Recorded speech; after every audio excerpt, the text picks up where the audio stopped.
Hello, good afternoon. I'm Gerda Govine Ituarte, one of the Pasadena Rose Poets. We're very excited to be here today, and we have some poetry for you. But before we do that, a slight quick commercial. This is our first book of our poetry collection. It's called, and you already got the title, so these will be available in the back at the end of the performance. And so we're going to talk about Black History Month and also our own histories, and we kind of sort of mix it up. So we were established in 2016. We've been together since that time, and we're also known as Citizen Poets, where we do read at City Council in order to sort of help people to breathe a little bit easier before they jump into battle. So I'm going to start off with one poem, since I'm already up here. And one of the things that's interesting, most people, when they think of African Americans, they kind of think that most African Americans came from the South. You have a lot of African Americans that came from other places. And I came from one of those other places, St. Thomas in the Virgin Islands. And so I want to read, and this is part of my family history, and I like to read this poem, and this poem was written at a city council meeting because there was a lot going on about whether or not the city should be a sanctuary city. And I brought two poems to read. I looked at the two poems. This isn't working. So I sat down with my iPhone, and this is the poem that I wrote that night, and I read in that city council meeting. I am an immigrant. City council chambers packed. Mothers, fathers, sons, daughters, aunties, uncles. Hearts pound. Fear, hope, frustration mark their faces. Voices rise. What does courage look like? This is what courage looks like. What does democracy look like? This is what democracy looks like. Lives stitched together with threads of resistance, stuck in concrete shadows and chain-linked dreams. Life buckles under everyday threat of arrest, deportation. Use our words to influence intellect. What does courage look like? This is what courage looks like. What does democracy look like? This is what democracy looks like. Because we struggle, we gain strength. Because there is no light, we learn how to see in the dark. Our voices bring freedom from inside out. Came with nothing. This country gave us everything. What does courage look like? This is what courage looks like. What does democracy look like? This is what democracy looks like. We will stand with you if you stand with us. We will have your back if you have our backs. So this is also my gift to all of the immigrants who came to this country, all of the immigrants that made this country what it is today. And we come in all colors, shapes, sizes, religion. So I just wanted to share this with you. And the rest of my wonderful poets, they don't know what order they're going to be in. So, yeah. So, and one of them has some time issues. So next I have with me Carla Sameth. She is one of the Rose poets, and she just published her first book, A Day on the Gold Line. It's her memoir. It's an excellent book. I love the book, and she did not pay me to say that. And she will have some copies available later, too. So, Carla, come on up. Some markers as my black son gets older. While I am pregnant with a black son, do I really think about what it means when I hear the statistics being passed around that 1 in 3 African American men will be incarcerated? I just think of us as being a we are the world family, multicultural, Jewish, African American, LGBTQ. I dream of rainbows. Every year around Martin Luther King Jr. Day, while he's in preschool at early elementary school, Raphael gets worked up. But why? Why did that man kill him? His Auntie Nana, my friend Maria Elena, comes up with an answer. It was fear. He killed him out of hatred created by fear. 3, I pick Raphael up from a friend's home. He is 7 years old. The mom greets me with something happened. Her 10-year-old nephew, who like her and her son is of Armenian descent, told Raphael that he didn't like the N-word touching him when Raphael's hand had brushed against his. Furious and devastated for my son, I asked Raphael, what did you say to him? Did you tell him your mom would kick his ass? No, Raphael replies, that's not what Martin Luther King would do. He'd fight back with words and talk and talk and talk. 4, we attend a weekend for multicultural Jewish families in the Bay Area called Camp Tawanga. One family made up of 2 moms, Jewish and white, tells a story. They live in Albany, a small town next to Berkeley, predominantly white at the time. When their black son was around 10, they introduced their family to the local police department and explained, this is our son. We live here in the community. They had heard of kids being pulled over for walking while black. It is chilling to think that my little boy could someday be seen as a potential perpetrator. 5, an African-American friend, the mother of one of Raphael's schoolmates, tells me, I'd cross to the other side of the street if I saw a bunch of black teenagers coming towards me. 6, the book, The New Jim Crow, Mass Incarceration in the Age of Colorblindness by Michelle Alexander comes out. Police shootings of young black men are seen more often and by more people, captured with the use of cell phone video cameras and posted all over social media. 7, I teach some writing workshops in the juvenile detention facilities in Northern California. Many of the youth, all African American or Latinx, are lifers and great writers. I walk in and see a boy, perhaps 12, my son's age, beautiful, talkative, eager to write. I see a girl 13 years old, in for armed robbery. She accompanied her boyfriend. She's pregnant. 8, we moved to a condo, a somewhat less diverse, more affluent part of Pasadena than where we previously lived. My son is almost 13, getting taller, but he and most of his friends don't even have armpit hair yet. I became more aware that many people look at groups of young black boys and react by crossing the street, afraid of our young sons. 10, it is my son's 13th birthday party. We go to see a movie about Jews hiding from Nazis in the woods. Later at our place, the school counselor joins us, and we play a somewhat raucous game of spoons. Afterwards, she tells a scary story to the group of mostly black boys about a lynching and castration. So Raphael, my Afro-Jewish son, gets to hear about 2 ways that his people were brutalized, annihilated. Suddenly, a loud bang on the door, the police checking out a noise complaint. Yes, the school counselor gets noisy when she plays spoons, I tell them. The cops look surprised to see that it's only kids and me and the school counselor. They wish us well and tell us to keep it down. Apparently, our white neighbor had called them. Later, she complains to our leasing agent that she felt threatened, that she saw black boys looking in her window. I write the neighbor a long letter, send flowers, not wanting to be evicted. The neighbor gives the flowers back, says that she only wants to return to how things were before when we moved in. 11, a friend tells me that her church hosts a program together with the Seattle Police Department to teach African American youth how to behave with police to avoid problems. I wish that there was something like that in LA.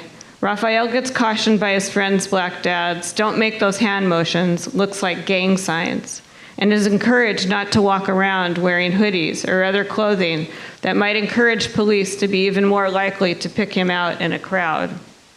12, Raphael's bar mitzvah is attended largely by African American and Latinx friends who say afterwards, I want a bro mitzvah.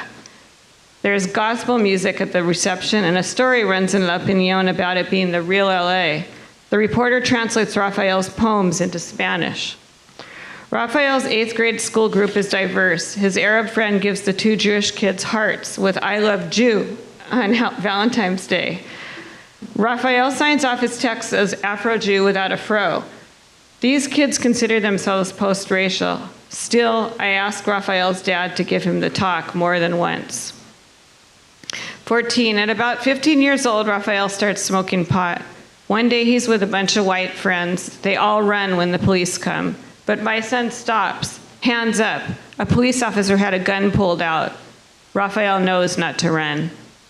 15, I research a story my son has told me about how the few black kids at South Pasadena High School found themselves coincidentally all wearing the color purple one day. They walked around together and then they were called into the office of the vice principal, who admonished them that other kids were afraid and saying, "It's a gang," and that perhaps they were chanting Black Power too. I published my article in South Pasadena Patch, which I titled "Walking While Black in South Pasadena." Is that a problem? Some readers write in defensively, perhaps those kids were up to no good. Others write, "Welcome to my world." 16, Raphael is in an outpatient substance abuse treatment program at our HMO. The social workers are all white, and the young people in treatment are all kids of color. They encourage the parents to call the police as necessary when our children are truant, steal from us, and continue to use drugs.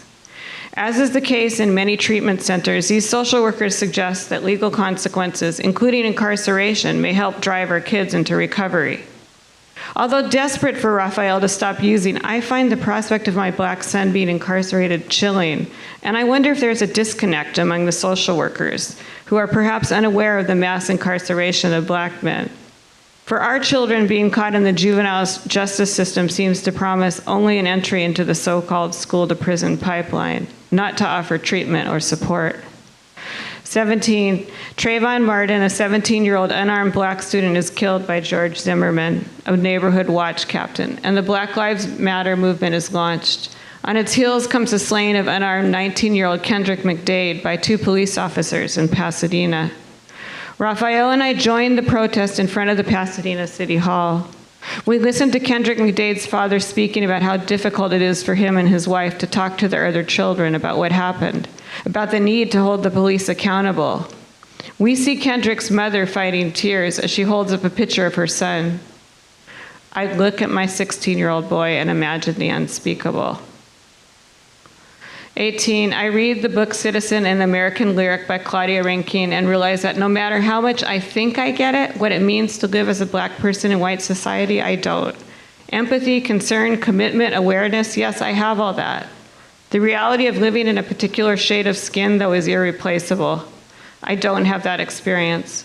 But being the mother of a son who, because of the color of his skin, is at overwhelming risk of being harmed, assaulted, incarcerated, killed, or otherwise impacted physically and spiritually, that is something I do get. I get that all day, every day. 19, Raphael obtains his license and is driving, but hasn't changed the out-of-state registration and plates for the car given to him by his grandmother. I call him after the most recent shooting of a black man, Philando Castile, by a police officer during a traffic stop for a busted brake light. We see the footage as he lay dying. His girlfriend captures the moment on tape. She's in the back seat of the car with her 4-year-old daughter.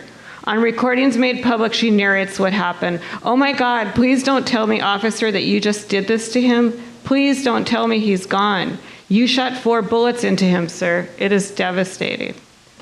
20, I say, "Honey, you know you're a new driver. You're young, you're black. You don't need to add the list of reasons they'll pull you over." I know I'm repeating myself. I don't wait for an answer, but go through it again. And of course, he's been given the talk before, but I'm not sure it's sunk in. "It's okay, Mom. I get it." 21, on NPR, I hear a segment about the talk families must give to their African-American children. One parent relates that his 4-year-old overheard them discussing the shootings of black men by cops and asked if he should wear a bulletproof vest. And I wonder, for the first time, would I still do it if I knew it would be this hard? Yes, I know I would still have this son. Thank you. I'm going to read something that I wrote called Alabama Bound on the Jim Crow line. My grandmother, who was half white, used to tell me stories about her being raised in Mobile, Alabama, and this is one of those stories. Grandma often told the story of taking my mother, her daughter, and my mother's brothers, grandma's sons, to Mobile, Alabama in summer.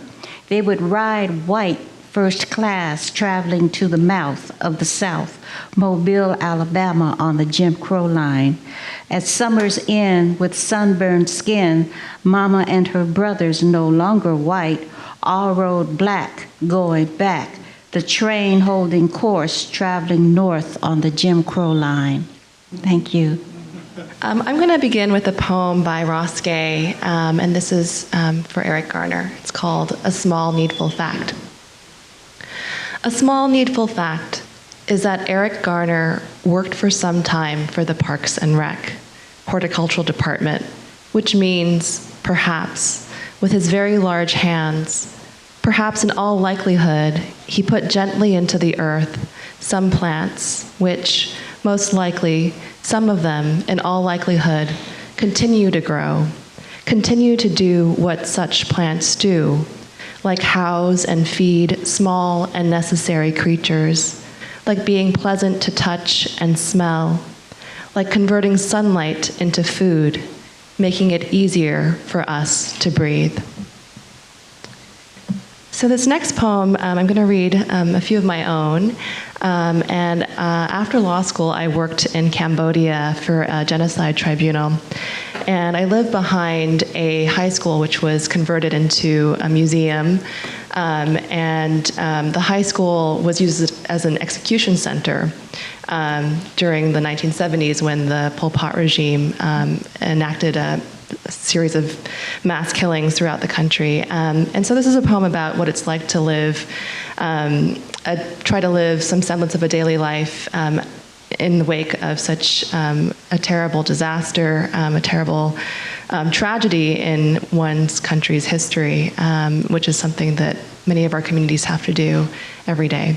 And so some things you should note is that the name of the museum is called Tuol Sleng, and the name of the killing fields where the executed prisoners were then taken is called Chung Ek. And in the killing fields, there is this tree that's called the magic tree where they would hang loudspeakers so that the loudspeakers would play propagandistic music to blare out the sounds of people being killed and tortured. So this is just to set the scene a little bit. So here's the poem. It's called Tuol Sleng. When the power went, there had been rain for 5 days, scattering the hawkers, the motos, the men sprawled in their tuk-tuks. Ants flecked the rambutan, plucked from a wet market stall, days shy of ripe. I live behind the Genocide Museum, I wrote home. It sounds grimmer than it is. It wasn't the spattered tiles that got to me most, or the whites of eyes captured on camera, the metal buds on which bodies were strung, but the thought of each prisoner's last glimpse of sun ruptured through the shutters and perforated walls, before the blindfolds, the transport, 15 kilometers to Chung Ek, the killing fields, where speakers hung from the magic tree, blaring, "Children, do not forget the fresh blood of our soldiers, and children, forever remember the revolution." Now, darkness.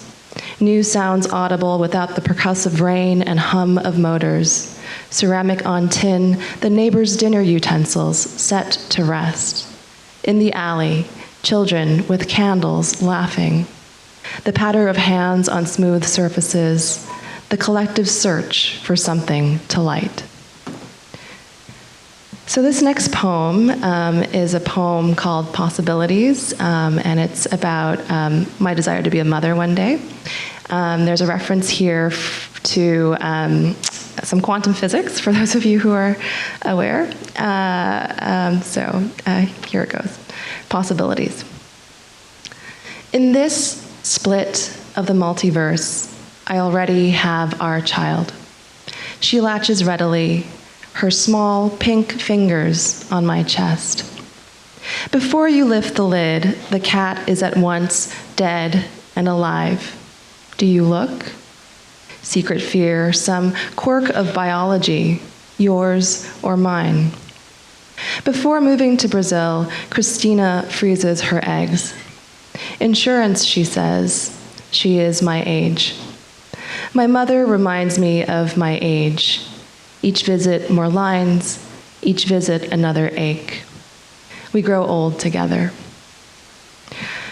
This next poem is a poem about labor and work, and it's called Rise. For a while I was living in New York, and I would see, if I woke up early enough, the light streaming in from the bakeries along Broadway, and so this is a poem about watching people wake up and go to work. Rise. 4 a.m. on Broadway, the first to begin. The baker in his corner shop measures out butter and milk, spools batter from silver bowls, kneads each edge back into itself until the mix is unpocked, level, and smooth. How good it must feel to see your labor laid out on a tray, golden and neat. Some days I wake before my alarm, boil water for coffee in a bowl of steel-cut oats, things I know to make, to nourish, consume. Sitting at my desk last week, it occurred to me that tomorrow would look much like today, like yesterday and the day before. Maybe this is what my mother meant when she said work was hard. Not just the toil, the bags of salt on her father's back, the baby strapped to my grandmother's chest, but the sureness of each day on loan, the borrowed swing of the clock's arms, the brief respite of noon and 5 before it's 4 again, and the baker in the stillness rises again. Okay, I'm going to have some fun with this last one. This one's called Motown and Pancakes. How many of you in here like Motown? Anybody? Yeah, okay. How many of you in here like pancakes? All right. So this is going to require some participation. I don't sing. I write poetry. Unfortunately, if I sang, I would sing. But this is a poem that requires some singing on your part. You know the line in Baby Love that goes, "Baby love, oh baby love, I need ya." See, I can't sing. Oh, I need you. Okay, when I point at y'all, I'm going to need you to sing that line. Can you do that for me? Just that, just those parts? Okay. All right, so here we go. Motown and Pancakes.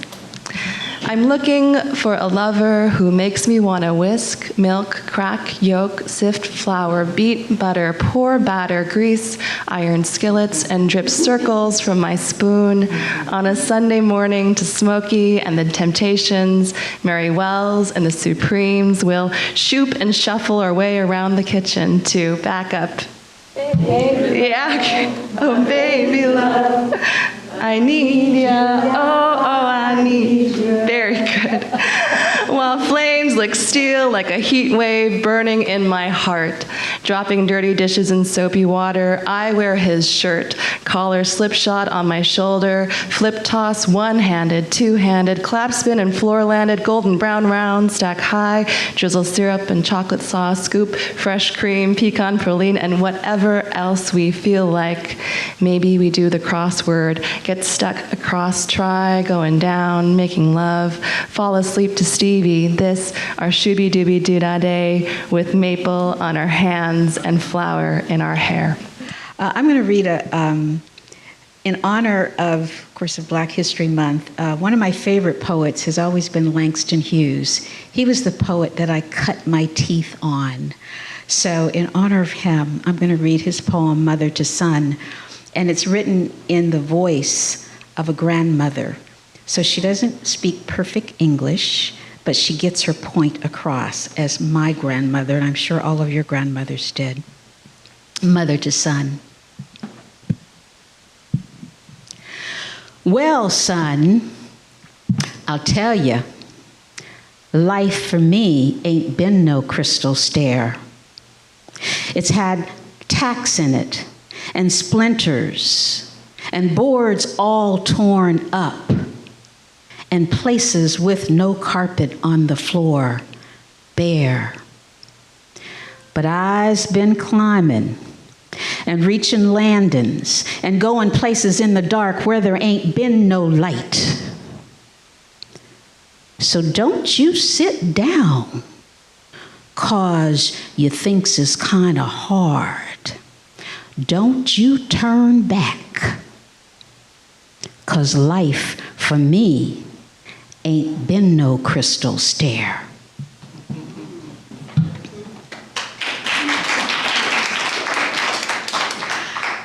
I'm going to take you back. I'm going to read from my memoir, Crossing the River, Ohio, which is about my journey through the civil rights movement to about the early 80s. And this chapter, and I may skip around a little bit because it's a little long, but this one's called Eulogy for JFK, and it's my memory of his assassination. 1963 was a year of trials, tribulations, and tumultuous change in the country. On the pop culture scene, a young group of British musicians called the Beatles had taken the nation by storm. In movie theaters, a gorgeous young actress named Elizabeth Taylor starred in Cleopatra. On the radio, an R&B group named the Drifters sang, "Up on the Roof." Longing for quieter, more peaceful days, millions of Americans switched their channels to rustic TV shows like Andy Griffith and Mr. Ed. I was 15 and a freshman at Steubenville High School. While I was experiencing all the normal anxieties of an adolescent, I was also becoming more politically aware. In August of that year, I had watched Dr. Martin Luther King deliver his I Have a Dream speech at the Lincoln Memorial before over 250,000 protesters. A month later, I watched in horror as the news reported the bombing of the 16th Avenue Baptist Church in Birmingham, in which 4 young girls were killed. Yet there was hope that we would survive the tragedy because 3 years earlier, voters had elected John F. Kennedy as the first Catholic president of the United States. As president, he would not only be supportive of the civil rights movement, but his charisma and darling first wife, Jackie, and 2 adorable children had charmed the nation and ushered in what the news called the Camelot era, an era of hope and optimism in the nation. But in November, our hopes were smashed into smithereens. It was 1 o'clock in the afternoon of November the 22nd, 1963. I was sitting in civics class when the principal called our teacher, Miss Sayers, out of the room.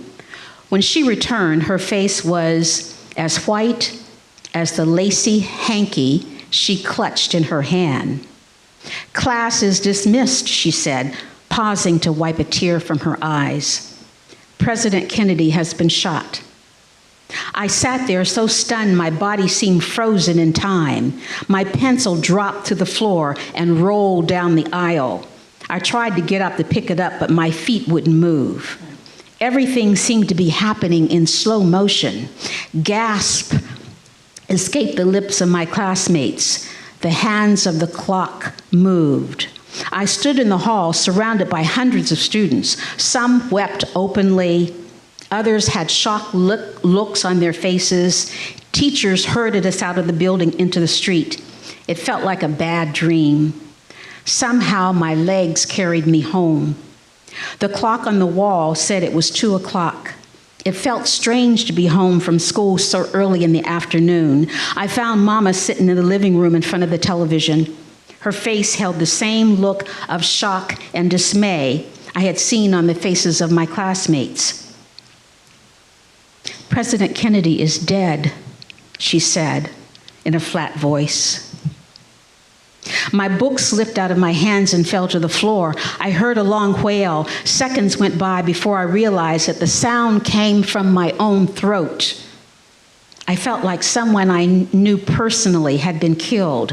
I watched clips from the assassination over and over and over on television, saw Kennedy's head slump forward, saw Jacqueline Kennedy crawling on her hands and knees across the top of the convertible, her clothes stained with his blood. When I went back to school the following week, I went through the motions of going to my classes, but I felt as if something inside of me had died along with President Kennedy. Perhaps it was my own faith and belief in the government's ability to protect its citizens. After all, If the Secret Service and FBI couldn't protect the president, how could they protect me? I come from a rock and roll, rhythm and blues, crap games on the floor, cops at the door kind of family. Friday night card parties with high yellow women, tight asses and tight dresses, cooing in the ears of men the color of midnight. They danced as Ray Charles pounded his keys and billy clubs rapped at the door. Ray sang out, "Hey, baby, with the red dress on," while cops barged in with guns drawn. Win or lose, this was the house of rhythm and blues, as viewed from the crack in the door by a young daughter somewhere around midnight, listening to the blues. Thank you very much. Did you write that? Yes, I did. Sometimes I'm surprised at what they publish, you know. I have another one. I lost my way. Give me just a second. This is called The Police Station. I vaguely recall my younger sisters trying to pull me to my feet after I had fainted from the sight of Daddy. As I stood, Mama began telling me who to call. In a haze, I stumbled to the kitchen phone and dialed O for operator to make an emergency call to the Burnside police station, then looked on the slip of paper scotch taped to the wall that listed important names and numbers, searching for Dad's mom and dad and sister and brother. And although I wasn't sure why, I also phoned our family doctor. Soon our apartment was cramped with family members, the police, the doctor, and a few black news reporters. The police asked Mama questions about Dad's suicide, none of which she could answer clearly after a night of heavy drinking.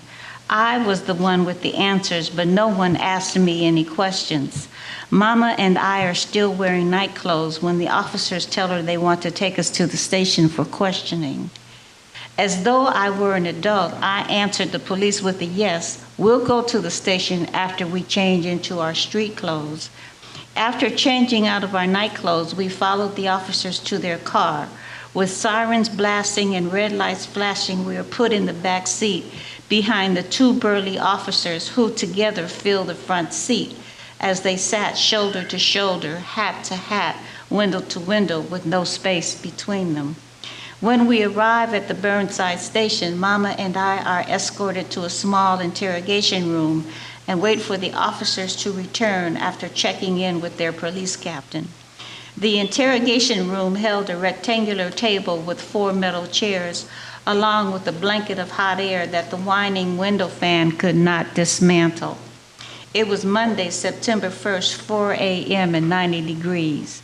As we wait for the officers, I do a mental review of the night's events. I don't think my mother's prepared to answer any official questions, so I decide that I will answer for her. After all, Dad had just shot his brains out. Thank you. This is a poem I was asked to write. The city of Pasadena asked an artist to paint a portrait of a group of African American heroes. And it's housed in the humanities wing right here in this library. And so I wrote this particular poem. The Gathering. Ancestors watch, listen. Oceans of time flows. Our family history. Many gone too soon, anointed by the great fathers.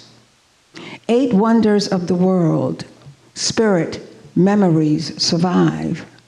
Sunbeams, silence exhales, touched by their presence. Surgeon of truth, women's rights activist, ask again and still, ain't I a woman?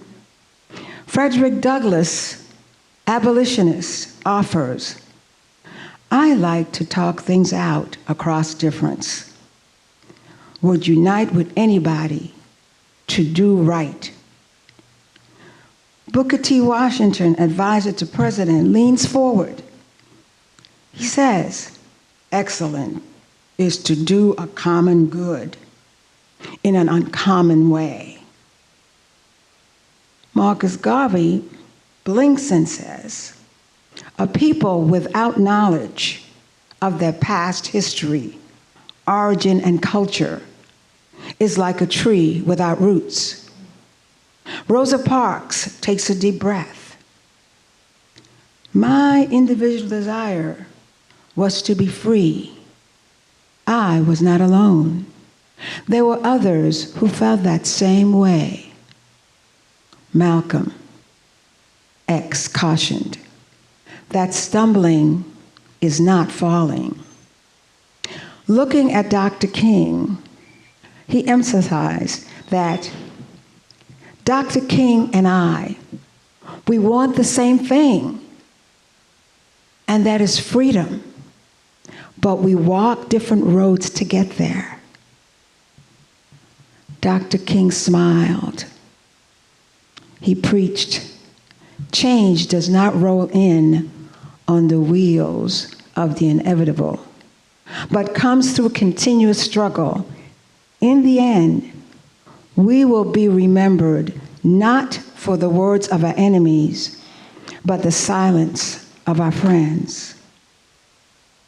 Barack Hussein Obama, 44th President of the United States, married Michelle. For this, we are thankful and blessed.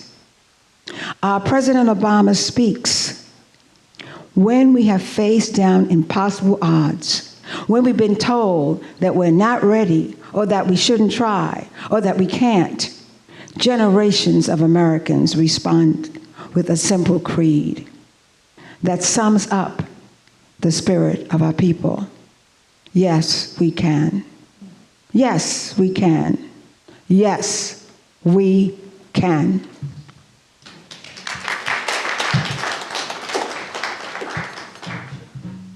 And as you may know, the city of Pasadena has a sister city for the first time after attempts over the past 20 years to have a sister city.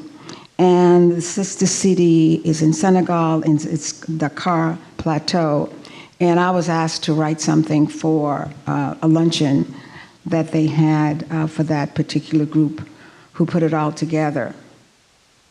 Welcome, come well.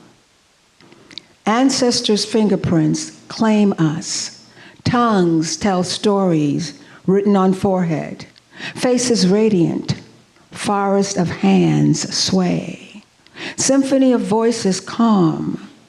Body bear witness. Strong shoulders carry us. Shadows listen. Humanity lock arms, connect thread of possibilities. Cadre of feet steady. Tree of friendship bears fruit. Perceptions wrestle truth. Actions anchor communities. Taste words flavored with memories. We grow in the shade of our dreams with intent to make them real. Our eyes are open as images glide by, revealing the wonder that we draw from. Welcome, come well.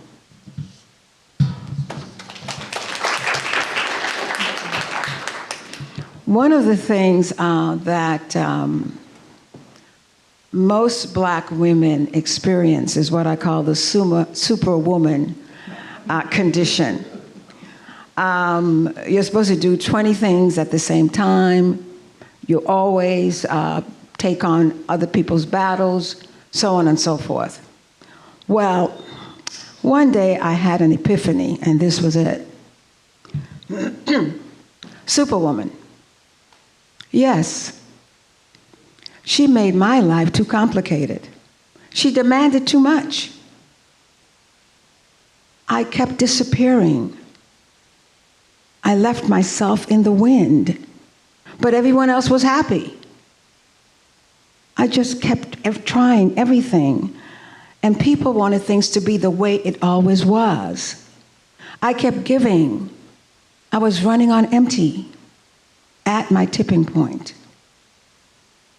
I put on my white pants, my black and white blouse, polka dot socks, shiny earrings, and silver sneakers. I danced on her grave.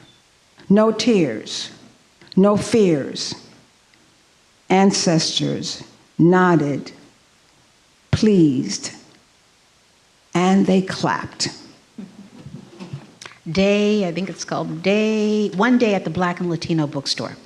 I've had the pleasure of living in Pasadena for over 30 years, and it's just been amazing coming from the Midwest. I grew up in Ohio, and the culture and everything, and I just love this area. But this piece is about, for many of us African Americans, after you've worked all day in a predominantly white society and corporate culture, whatever, you want to go home to family, to darkness, to your people, and to icons and symbols of your culture. And I think that's probably natural, but we kind of hide behind that and we don't talk about it, but we like to speak our own language and dance our own dances and listen to our own music. So this story is kind of about that, and it's kind of just one little snapshot of my life. One day at the Black and Latino bookstore, and I don't know if you all remember this, if anyone's old enough to remember, but there used to be a Black and Latino bookstore. I think it was on Mentor. Yes, thank you. You remember? Okay, it was a wonderful place. Heading east on Walnut Avenue in Pasadena, on a sunny winter afternoon, I had one goal in mind: to purchase a box of Christmas cards to send to my family and friends back east. Not just any Christmas cards, but cards with pictures of dark angels, Santa Clauses, wise men, baby Jesuses.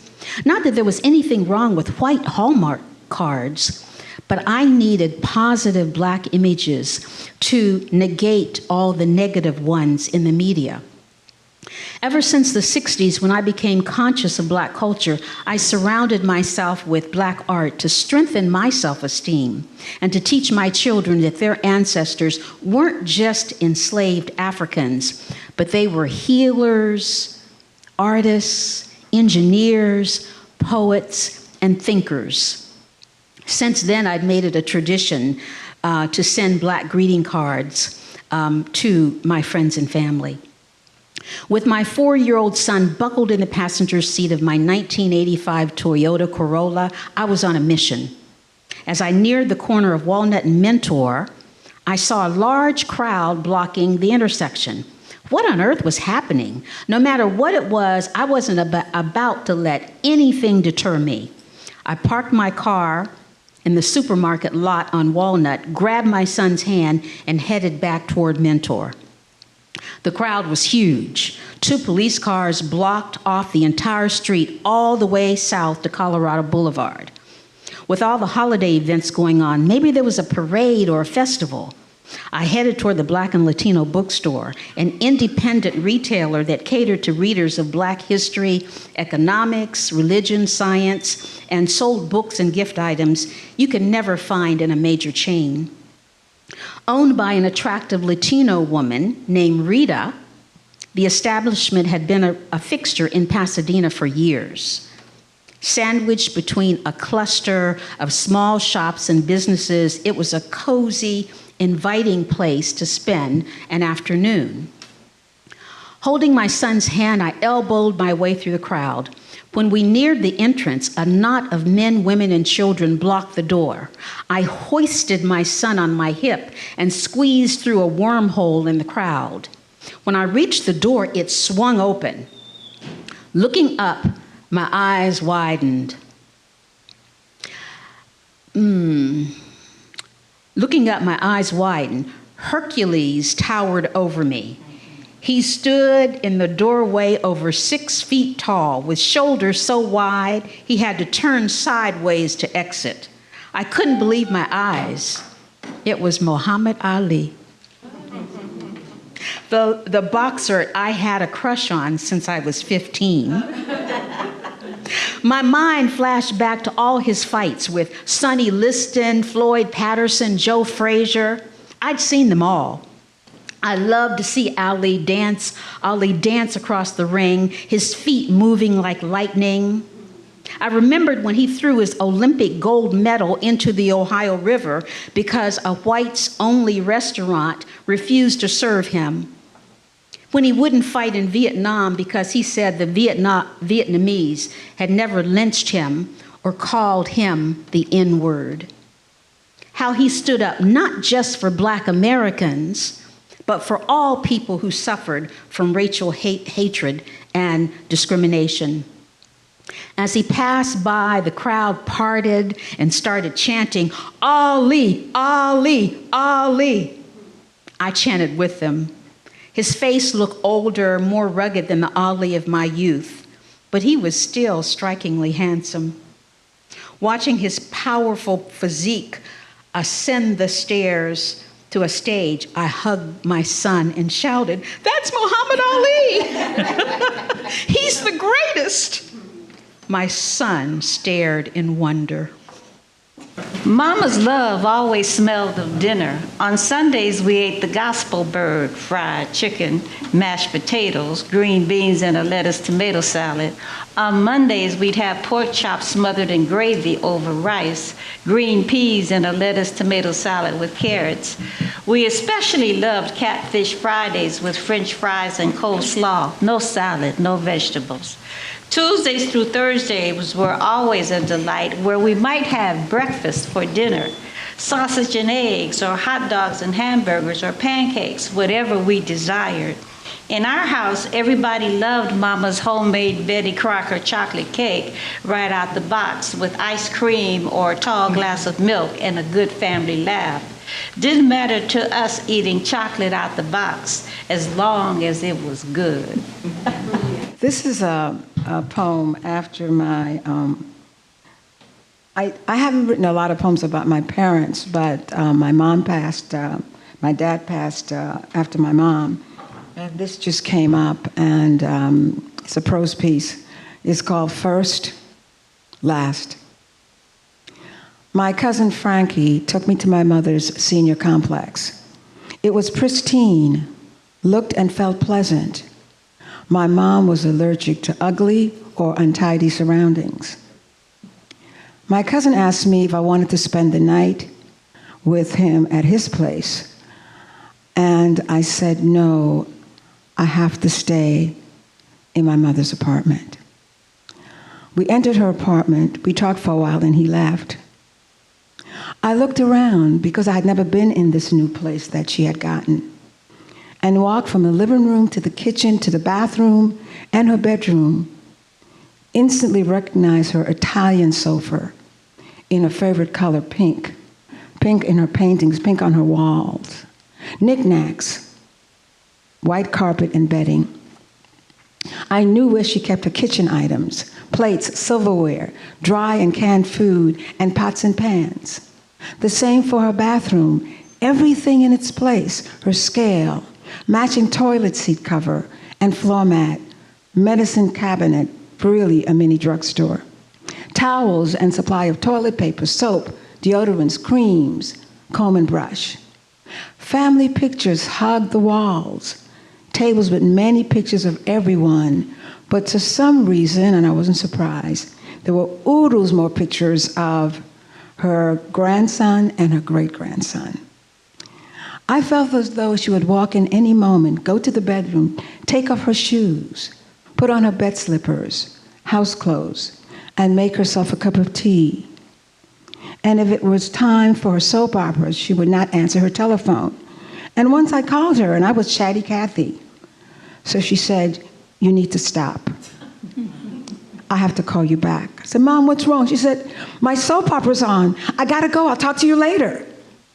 I was really upset. My mother chose soap operas over me. I got over it. I acquiesced like most family members and friends, because when my mom said stop to anybody in the family, they just stopped, because we weren't sure whether she might punch them out, give them a tongue lashing, or whatever. She was always full of surprises. So But the thing about my mom, she was strong-willed, super organized, has a dazzling Hollywood smile, and funny except when someone got on her wrong side. And I was not an exception.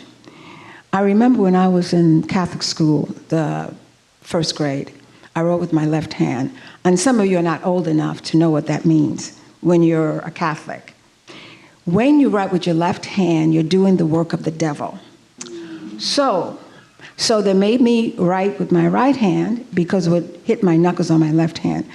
My mother said she noticed I was kind of quiet and withdrawn and I wasn't acting the same. And she kept asking me what was wrong and I kept saying nothing. I didn't want my mother to come down to school and cause a scene or maybe knock down a sister or whatever. So one day I'm sitting in school and my mother walks through the door and I just want to run and hide under the desk. And I don't know what was said to the sister. She called her out and they did it privately. And all I know is when the sister came back, she said to me, "You can write with your left hand from now on anytime you wish." And I just said, "Thank you." I took a deep breath and I never asked my mother any more about that. And the sister ended up still living. So that was really important. So one of the things that my mother did, she was a planner. She organized all her possessions. She organized who would get what because she knew that she was dying. And she had names on certain things she had given out already. She had sent cards with a check in it. So basically when I showed up, I didn't have to deal with any of all of the stuff you have to deal with. So that was really a gift for me that she left. I went into her room and I slept well in her bed. And the next morning I got dressed. Frankie took me to breakfast. Then we went to Mom's church where the funeral service was held. And when we got to the church, it was packed. And she lived in the senior complex, and most of the seniors were there before I was, in terms of seeing her off. And so then we went to after the church service, the funeral service. And someone said to me, "Well, where do you think your mom is? What part?" And they had a 3-tier mausoleum. So I said, "My mom is on the top floor." They said, "Well, how do you know?" When we used to live in apartment buildings, my mother said, "I don't like anybody walking over my head." And ta-da, she was on the top level in that mausoleum. So then we left the church, and then we left the mausoleum, we went back to the church where they had all kinds of food and music and everything. And there were friends there, and I remember during the service, the minister would talk about my mom, and then he would say, "Oh, that Irene," and the whole church bursts into laughter. The good, the bad, and the different, the good, the bad, and the ugly. And we had a great time. And so my mom, as she was leaving, she made it easier for me to move on and to move ahead. And then my dad had passed also. And I felt that there was a hole in the fabric of my life.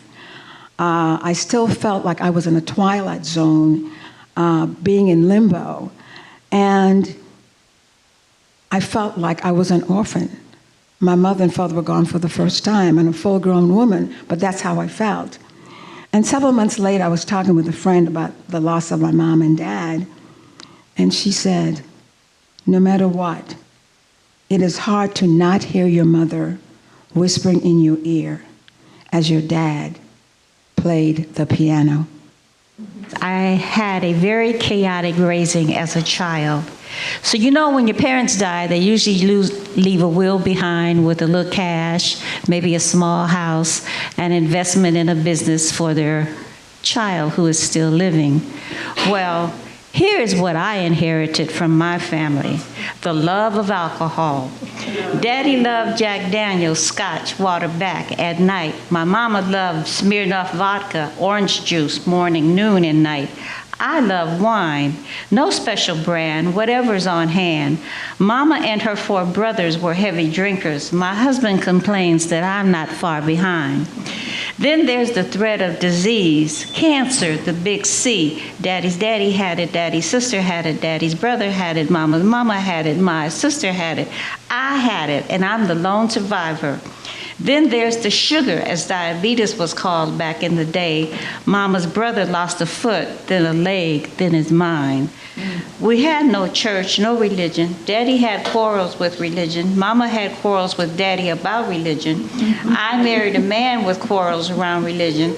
Mama's mama had no quarrels with religion because she was Pentecostal and she scared me. So I've had quarrels with religion. No family church, no family Bible, and never learned to pray. And then there was trauma. Daddy's brother killed his wife, then himself left 2 babies crying. Daddy killed himself. The black news said he was despondent. The white news said nothing. Back then, blacks were no news. My uncle's son was shot and killed as he slept.